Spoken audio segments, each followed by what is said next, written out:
மேற்கு மண்டல விவசாயிகளுக்கான வேளாண் ஆலோசனை. மேற்கு தொடர்ச்சி மலையினை ஒட்டிய பகுதிகளில் லேசானது முதல் மிதமான மழை எதிர்பார்க்கப்படுகிறது.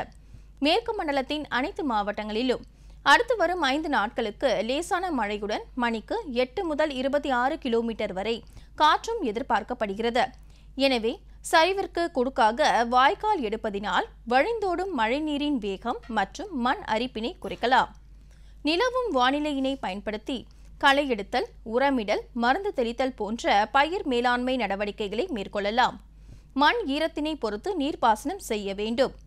அதிக காற்றின் வேகத்தினால் மருந்து துளிகள் ஏனைய பயிர்களில் பாதிப்பதினை தவிர்க்க காற்றில்லா சமயங்களில் தெளிக்கவும். தற்பொழுது நிலவும் வானிலையினால் நிலக்கடலையில் செர்கோஸ்போரா இலைப்புள்ளி நோய் வர வாய்ப்புள்ளது. எனவே இதனை கவனித்து நோய் தாக்கி இருந்தால் மேங்கோசப் என்ற பூஞ்சான கொல்லியை 1 லிட்டர் தண்ணீருக்கு 2 கிராம் வீதம் கலந்து தெளிக்கவும். சுழற்காற்று எதிர்பார்க்கப்படுவதினால் 5 மாதங்களுக்கு மேலுள்ள கரும்பு தோகை உரித்து விட்டம் கொடுக்கவும். அதிவேகமான காற்று எதிர்பார்க்கப்படுவதினால் 5 மாதங்களுக்கு மேலுள்ள வாழை மரங்களுக்கு முட்டு கொடுக்கவும். காற்றின் வேகம் அதிகரித்து காணப்படுவதினால் கோழிகளுக்கு போதிய அளவு நல்ல தண்ணீர் கொடுக்க வேண்டும். கோழிகளுக்கு கொடுக்கப்படும் தீவனத்தின் அமினோ அமிலங்கள் மற்றும் எலக்ட்ரோலைட்ஸ் கலந்து கொடுக்கவும். காவிரி டெல்டா மண்டல விவசாயிகளுக்கான வேளாண் ஆலோசனை. நடவு வயலில் குறுவை நெல் நடவு செய்யும் பொழுது 18 முதல் 22 நாட்கள் வயதுடைய நன்கு வாளிப்பான நாற்றுகளை உயிர் உரங்களான அசோஸ்பைரிலம் 1 கிலோ 125 மில்லி மற்றும் பாஸ்போபாக்டீரியாவை 1 கிலோ 125 மில்லி 40 லிட்டர் தண்ணீரில் இட்டு நாற்றுகளின் வேர்ப்பாகம் கரைசலில் நன்கு நனையுமாறு 15 முதல் 30 நிமிடங்கள் வரை வைத்திருந்து பிறகு 20க்கு 10 சென்டிமீட்டர் இடைவெளியில் நடவு செய்ய வேண்டும். பயிர் நடவு செய்த 3 முதல் 5 நாட்களுக்குள் களை முளைப்பதற்கு முன் தெளிக்கும் களைக்கொல்லியான பூட்டாக்ளோர் 50 EC 1 லிட்டர் அல்லது அனிலோபாஸ் 30 EC 500 மில்லி இவைகளில் ஏதாவது ஒன்றினை 20 கிலோ மணலுடன் கலந்து சீராக தூவ வேண்டும். களைக்கொல்லி இடும்போது வயலில் 2 சென்டிமீட்டர் அளவிற்கு நீர் இருக்க வேண்டும். களைக்கொல்லி இட்ட பின் 2 நாட்களுக்கு வயலுக்கு நீர் பாய்ச்சவோ வடிக்கவோ கூடாது. தற்போது நிலவும் வானிலையினை பயன்படுத்தி அறுவடை நிலையில் இருக்கும் கோடை நெற்பயிரை அறுவடை செய்யவும். வாழை மரங்கள் காற்றினால் சாயாமல் இருக்க வாழை மரங்களுக்கு முட்டு கொடுத்து பாதுகாக்கவும். வெயிலின் தாக்கத்தினை குறைக்க மாட்டு தொழுவத்திற்கு அலுமினியத்தாலான மேற்கூரை இடவும். தெற்கு மண்டலம் 1ற்கு உட்பட்ட மாவட்டங்களுக்கான வேளாண் ஆலோசனை. மானாவாரி மற்றும் பாசன பயிர்களுக்கு காற்றின் வேகம் அதிகமாக இருப்பதினால் மருந்து தெளிக்குமாறு அறிவுறுத்தப்படுகிறார்கள். நெல்லில் தூர் பருவத்தில் பாசனம் செய்தல், மருந்து தெளித்தல் மற்றும் உரமிடுதல் மேற்கொள்ளவும். நிலவும் வானிலைக்கு இலை சுருட்டு புழு தென்படுகிறது. 1 ஏக்கருக்கு அசாடியாக்டின் 0.03% 1000 மில்லி அல்லது குளோரோட்ரினிலிப்ரோல் 18.5% SC 150 கிராம் தெளிக்கவும். வாழைக்கு மண் அணைத்தல் மற்றும் முட்டு கொடுத்தல் ஆகியவற்றை மேற்கொள்ளுமாறு கேட்டுக்கொள்ளப்படுகிறார்கள். வாழையை சுற்றிலும் கிழக்கு மேற்கு திசையில் அகத்தி போன்ற காற்று தடுப்பு மரங்களை வளர்க்கவும்.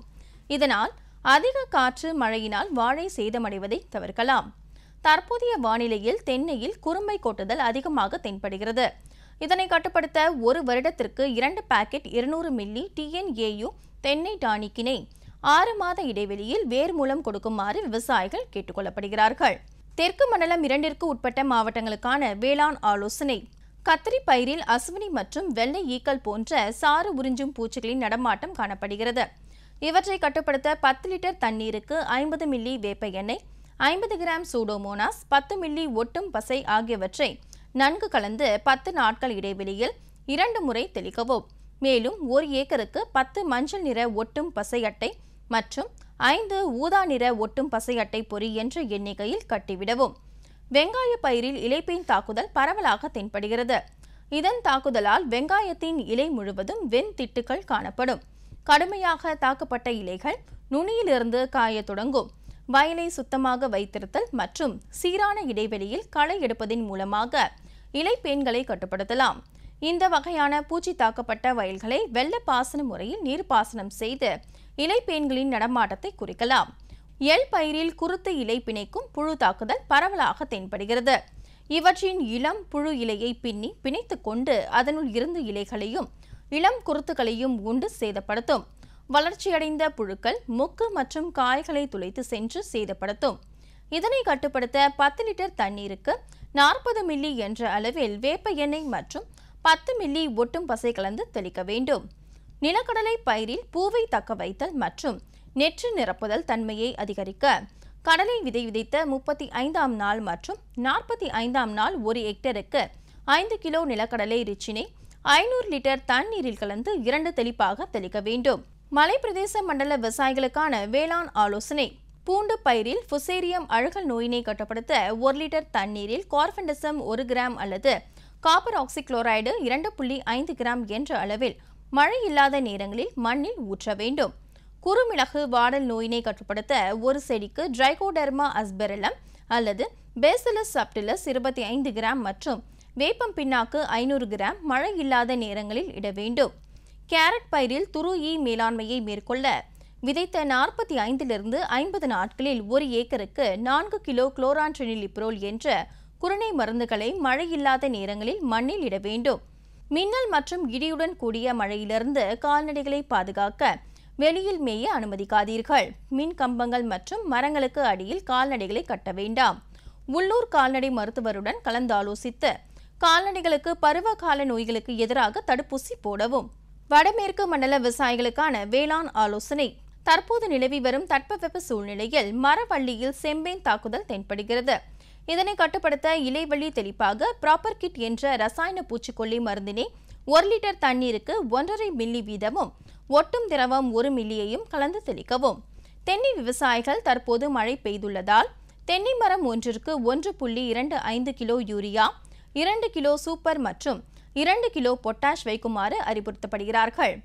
தென்னையில் குறும்பை கொட்டுதல் அதிகம் உள்ளதால் தற்போது பெய்து வரும் மழையை பயன்படுத்தி மரம் ஒன்றிற்கு 1 கிலோ என்ற அளவில் தென்னை நுண்ணூட்ட கலவையை 10 கிலோ மட்கிய தொழு உரத்துடன் கலந்து ஊட்டமேற்றி 1 மாத காலம் நிழலில் வைத்திருந்து பின்பு அடியுரமாக மரத்தை சுற்றி 2 அடி தள்ளி வட்ட வடிவ குழியில் இட வேண்டும். வாழை சாகுபடியாளர்கள் காற்றின் வேகம் அதிகரித்து காணப்படுவதால் தார் போட்ட வாழை மரங்களை மூங்கில் அல்லது சவுக்கு மர குச்சிகளை கொண்டு முட்டு கொடுக்குமாறு அறிவுறுத்தப்படுகிறார்கள். கால்நடைகளை தாக்கும் புற ஒட்டுண்ணிகளால் பண்ணையாளர்களுக்கு பெரும் பொருளாதார இழப்பு ஏற்படக்கூடியதாகும். பொதுவாக உண்ணி தாக்கம் மழை காலங்களில் அதிகமாக காணப்படும். உண்ணிகள் கால்நடைகளை கடித்து இரத்தம் உறிஞ்சுவதினால் இரத்த சோகை ஏற்படுத்துவதுடன் பல நோய் கிருமிகளை கால்நடைகளுக்கு பரப்புவதால் கால்நடைகளின் உற்பத்தி திறன் குறைந்து பொருளாதார இழப்பு ஏற்படுகிறது. உண்ணிகளை கட்டுப்படுத்துவதற்கு பொதுவாக பூச்சிக்கொல்லி மருந்துகளான சைபர்மெத்ரின், டெல்டாமெத்ரின், ஃப்ளூமெத்ரின் மற்றும் ஐவர்மெக்டின் போன்றவை பயன்படுத்தப்படுகின்றது. வடகிழக்கு மண்டல விவசாயிகளுக்கான வேளாண் ஆலோசனை. எதிர்பார்க்கப்படும் மழையை பயன்படுத்தி நெல் நடவு பணியை மேற்கொள்ளலாம். நாற்றங்கால் வயலில் முறையான வடிகால் வசதியை ஏற்படுத்தவும். தற்பொழுது நிலவி வரும் வானிலையின் காரணமாக நெற்பயிரில் பாக்டீரியா இலைக்கருகள் நோயின் தாக்குதல் அதிகமாக காணப்படுகின்றது. இதன் அறிகுறிகள் இலைகளின் மேற்பரப்பில் வெள்ளை நிற கோடுகள் காணப்படும். நோயின் தீவிரம் அதிகமாகும் போது கோடுகள் பழுப்பு நிறமாக மாறி காய்ந்துவிடும். இதனை கட்டுப்படுத்த ஏக்கருக்கு காப்பர் ஹைட்ராக்சைடு 300 கிராம் என்ற அளவில் தெளிக்கவும். தற்போது நிலவி வரும் சூழ்நிலையில் நெல் நடவு வயலில் இலைப்பேன் தாக்கம் தென்பட்டால் 1 ஏக்கருக்கு தயாமீதாக்சம் 40 கிராம் அல்லது அசாடிராக்டின் 400 மில்லி என்ற அளவில் தெளிக்கவும்.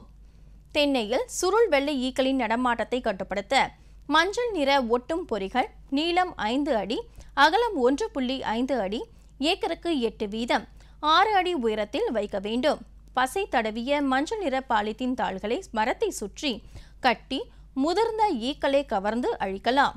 வெள்ளை ஈக்கள் அதிக அளவு பரவும் போது என்கார்சியா ஒட்டுண்ணிகள், காக்சினெல்லிட் ஒட்டுண்ணிகள், பொறிவண்டுகள் மற்றும் கிரைசோபெர்லா இறை விழுங்கிகள் ஆகிய நன்மை செய்யும் பூச்சிகள் தோப்புகளில் இயற்கையாகவே உருவாக ஆரம்பிக்கும். என்கார்சியா ஒட்டுண்ணிகள் அதிக அளவு உருவாகி வெள்ளை ஈக்களின் சேதத்தை 40 முதல் 70% அளவிற்கு குறைக்கின்றது. வரும் நாட்களில் காற்றின் வேகம் மணிக்கு 10 கிலோமீட்டருக்கும் அதிகமாக வீசக்கூடும் என்பதால் 5 மாதமுள்ள வாழை மரங்கள் சாயாமல் இருக்க முட்டு கொடுக்க வேண்டும். அதிக மழை பெறும் மண்டல விவசாயிகளுக்கான வேளாண் ஆலோசனை. நெல்லில் இலை சிலந்தி தாக்குதல் தென்பட்டால் 1 லிட்டர் தண்ணீரில் ப்ராப்பர்கைட் 2 மில்லி அல்லது ஸ்பைரோமெசிபன் 0.6 வீதம் கலந்து தெளிக்கவும். நடவு செய்யப்பட்ட பழ வகை மரங்கள், மர வாசனை பயிர்கள் மற்றும் தோட்டக்கலை பயிர்களுக்கு நீர் பாய்ச்சவும். மிளகில் பூப்பதற்கு முன்பும் புதிய இலைகள் மற்றும் முட்டுவிடும் போதும் மிளகு கொத்து ஆரம்ப நிலை மற்றும் குண்டூசி தலை பருவத்திலும் மிளகு கொத்து உதிர்வதை தவிர்க்க இலைவழி ஊட்டமாக 1% டை அம்மோனியம் பாஸ்பேட்டினை தெளிக்கலாம்.